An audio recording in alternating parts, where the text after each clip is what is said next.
On s'était rencontrés à la fac, elle et moi. Depuis, on ne se quittait plus. Une sorte d'amitié adolescente nous reliait, indéfectible, nourrie d'admiration réciproque et soutenue par le même désir d'absolu. On aimait bien la bière brune et les musiques brutales. On se couchait à pas d'heure, on jouait au tarot pour se faire une cagnotte et partir en voyage.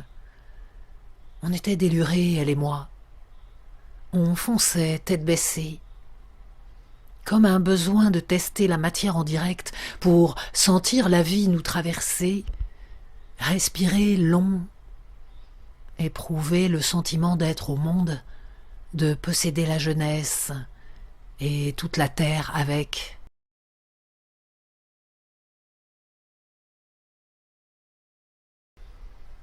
Le voyage, c'était un peu comme le sommeil. Il nous tirait de cette façon qu'à la vague de prendre un corps à la dérive et de le verser sur la plage. Il nous coupait de nos habitudes, nous mettait à mal. On prenait la route. Dès le premier jour, on perdait pied. On décollait.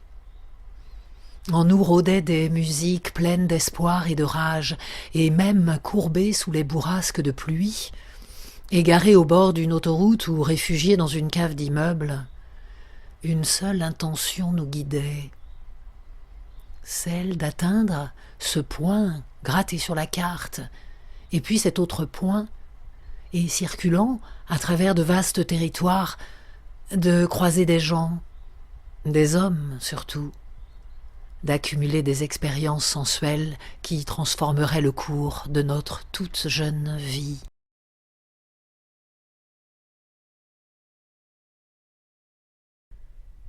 Cette fois-là, on avait largué les amarres aux abords de l'automne pour une virée en Europe.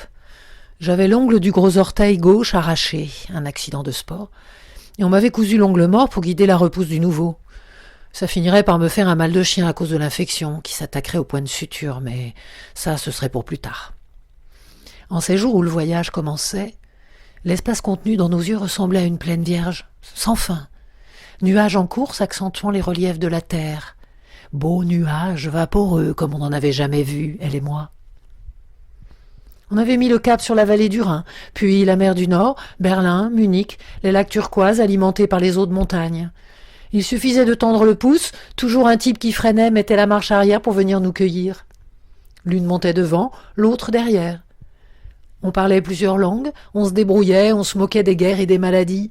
On aurait fait n'importe quoi pourvu qu'on soit libre et qu'on sente l'ivresse ouvrir nos cœurs, pareil à des fleurs sanglantes. On avait traversé l'Autriche, pénétré le territoire yougoslave jusqu'aux banlieues de Zagreb.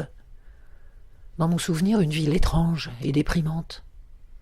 Impression de dévastation, bâtiments misérables, filles dans les bars louches ondulant sur des musiques désuètes.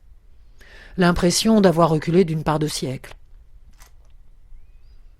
Un type avait failli nous mettre la main dessus. Il était séduisant, on ne s'était pas méfié. On avait dû s'échapper du taudis où il nous avait enfermés pour la nuit, se cacher dans un fossé jusqu'à l'aube et filer dardard en direction de l'Adriatique. Cette sale histoire nous avait fichu un coup sur la tête.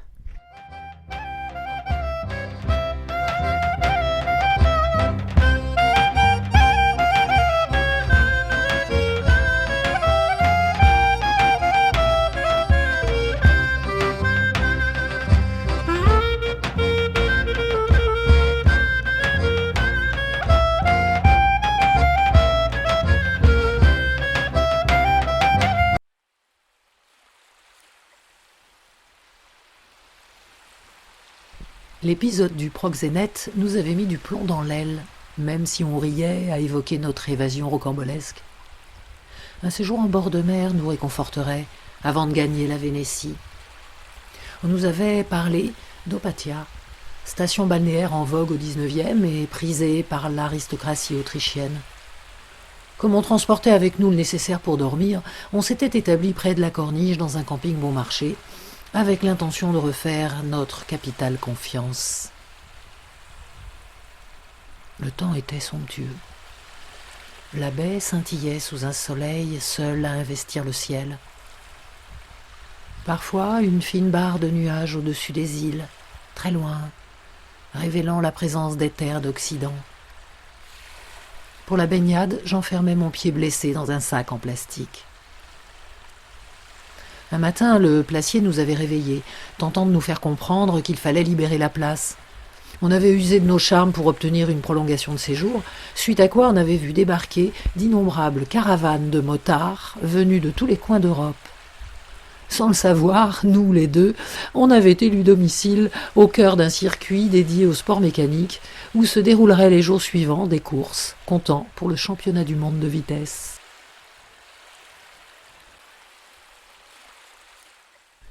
Ni elle ni moi n'entretenions de passion particulière pour les courses de moto, mais on était sensible à la fièvre qui avait investi la place.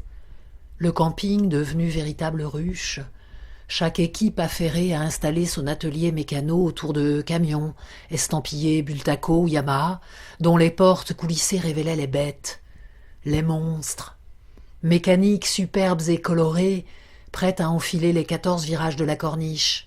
C'est à gauche, c'est à droite, au péril de la vie de leurs pilotes, au cerveau chargé d'adrénaline.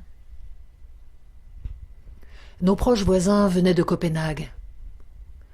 L'un, taureau râblé au tempérament explosif, le pilote. L'autre, colosse aux cheveux blonds et moustache de barbare, le mécano.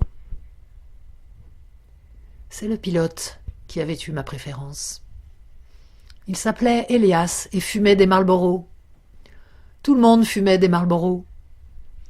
Ma compagne, séduite par le géant viking, s'était mise à fumer, elle aussi, et passait la nuit dans le camion de mécanique.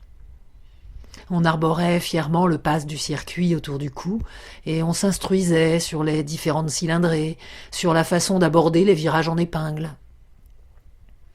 Souvent, les garçons blaguaient sur l'extrême dangerosité du circuit, qui d'ailleurs serait définitivement fermé l'année suivante, suite au décès de 2 concurrents. Sûr qu'on allait frissonner, s'agripper les mains quand Elias serait en course. Il était engagé sur 2 épreuves, en 125 et 350 cm3. Sûr qu'on allait prier les dieux de l'Adriatique et aussi la jeune fille à la mouette perchée sur son rocher pour qu'il rallie, sain et sauf, la ligne d'arrivée. En dépit de mon pied qui me faisait souffrir, nous courions d'un bord sur l'autre, surveillant les passages aux endroits stratégiques. Le ciel, sans vent, était un peu voilé, et les oiseaux criaient, se moquant des fêlés de vitesse qui accéléraient dans la partie boisée, avant d'aborder la série de virages rapides, engins couchés, genoux frottant l'asphalte et corps puissamment engagés comme sur une monture vivante. Elias portait une combinaison rouge avec le drapeau du Danemark dans le dos. Le voir frôler la catastrophe à chaque passage était folie et m'ouvrait des brèches cuisantes dans le ventre. Elias le taureau rentrerait entier au stand, bien vivant, se classant à une place honorable. Elle et moi et nos chevaliers scandinaves assisterions à la remise du Grand Prix d'Yougoslavie dans l'un de ces palaces qui bordent la plage. On boirait du mousseux, on mangerait des gâteaux. Bientôt la fête serait finie.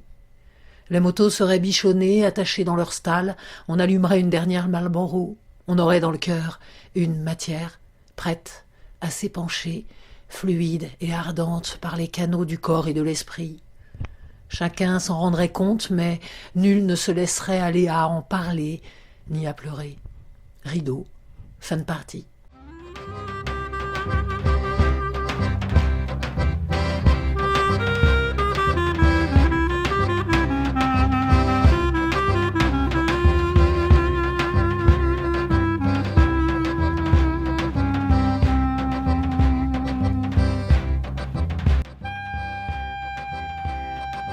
À notre voisinage, tout semblait pétrifié. Arbres, collines, rochers, ravines, montagnes, bois de hêtres et de pins, hormis le scintillement continuel de la mer immobile, parfaitement accordé au silence et à l'amertume de nos pensées, scintillement qui s'incrusterait sous la peau et dans le cerveau, pour devenir traces éblouissantes, égratignures, nodules fossiles entre sédiments et mica chatoyants. On gagnerait Trieste et puis Venise. Mon pied infecté me conduirait à l'hôpital civil. On pousserait jusqu'en Toscane avant de rentrer chez nous, enfin si on peut dire, on oublierait nos galants danois. Quelques années plus tard, on finirait par se perdre de vue, elle et moi, mais nos mémoires conserveraient l'empreinte de notre longue et naïve admiration réciproque.